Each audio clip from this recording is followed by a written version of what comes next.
Tonight, you're going to wake up at 3 a.m. for no reason. You lie there, heart slightly fast, mind suddenly, annoyingly awake. You'll check the time, sigh, and call it insomnia. But the real answer is far stranger. Your body isn't broken. It's running a program that's older than language, older than fire, older than your species walking upright. And tonight, that program is going to switch on whether you want it to or not. Start with what you assume about sleep. You probably think the goal is 8 uninterrupted hours. One long block. Lights off to lights on. Doctors recommend it. Apps track it. Falling short feels like failure. But that assumption is recent. Astonishingly recent. For most of human history, sleep didn't look like that at all. Historian A. Roger Ekirch spent over a decade digging through diaries, court records, and medical texts from pre-industrial Europe. What he found surprised even him. People didn't sleep in one block. They slept in two. A first sleep, starting shortly after dusk. Then, in the dead of night, they woke up. Not from stress, not from a phone buzzing. They woke up because that's what their bodies were built to do. This waking period lasted an hour, sometimes two. People used it. They prayed. They talked. They had sex. They visited neighbors. Some got up and did quiet chores by candlelight. Then they went back down into a second sleep, which carried them until morning. Ekirch found this pattern referenced so often, in so many documents, that it wasn't an oddity. It was simply how nights worked. So what changed? Light changed. Cheap, controllable, artificial light didn't exist for most of human history. Nights were dark, truly dark. And darkness has a rhythm your body still remembers, even if your calendar doesn't. Neuroscientist Thomas Weir ran an experiment in the 1990s that proved this wasn't just historical record-keeping. He took modern volunteers and put them in a room with 14 hours of darkness a night, no artificial light allowed for a month. Within weeks, their sleep split in two. On its own, without anyone teaching them how. A block of sleep, a quiet waking period in the middle of the night, then another block. The exact pattern Ekirch found in centuries-old diaries, recreated in a lab, in people who'd never read a single page of history.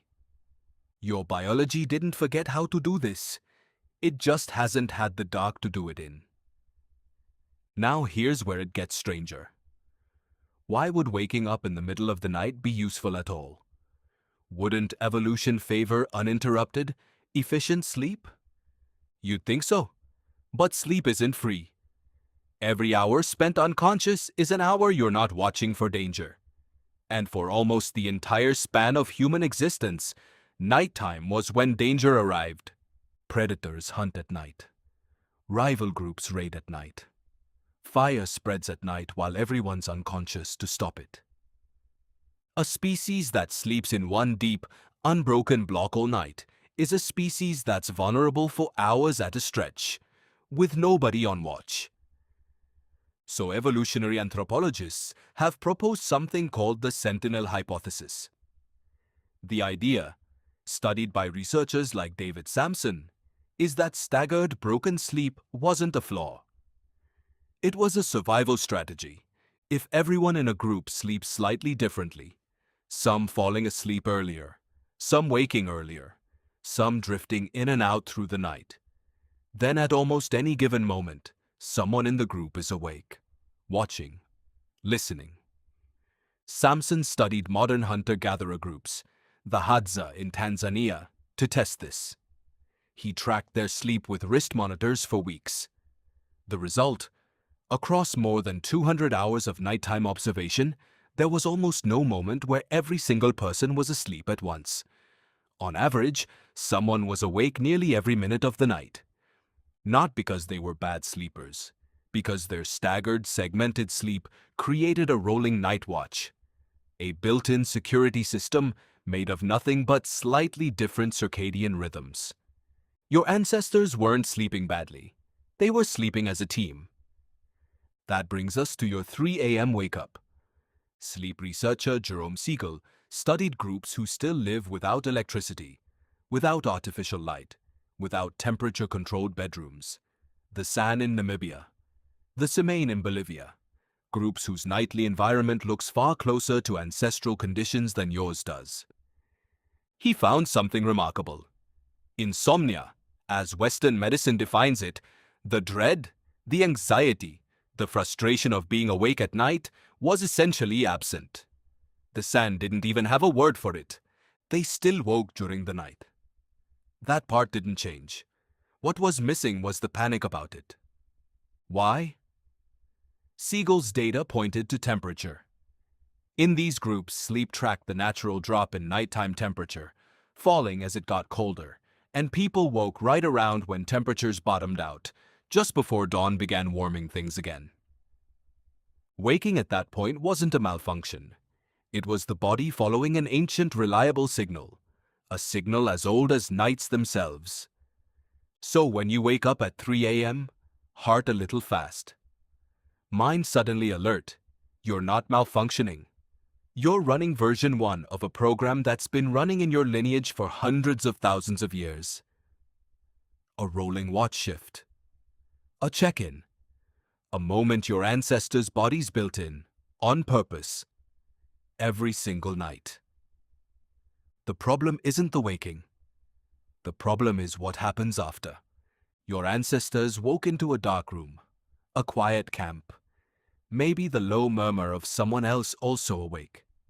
There was nothing demanding of them except stillness, maybe a glance at the dark, then a slow drift back down. You wake into a different world, a phone within arm's reach, a mind that immediately starts working through tomorrow's problems because there's no fire to tend and no predator to listen for. So your alert brain reaches for whatever's available. Often, that's anxiety. Researchers studying what's now called nocturnal wakefulness have found something specific about the post-midnight brain. The prefrontal cortex, the part of you that regulates impulses and keeps anxious thoughts in check during the day, is measurably less active in the hours after midnight. Reward processing shifts. Negative thoughts loom larger. Small problems feel unsolvable in a way they won't in daylight. Your ancestors' 3 a.m. brain was built for stillness and listening. Yours is being asked to solve your inbox. That mismatch, not the waking itself, is what turns an ancient, useful watch shift into something that feels like a disorder. So think again about tonight. The moment you open your eyes in the dark. Heart ticking slightly faster. Mind sharper than it should be at that hour. That isn't failure. That's hundreds of thousands of years of night watch, still running, still loyal to a job nobody assigned it anymore. Your body is still listening for something at the edge of the firelight. It just doesn't know the fire went out a long time ago. Tonight, when you wake up at 3 a.m. for no reason, you're not broken. You're on watch.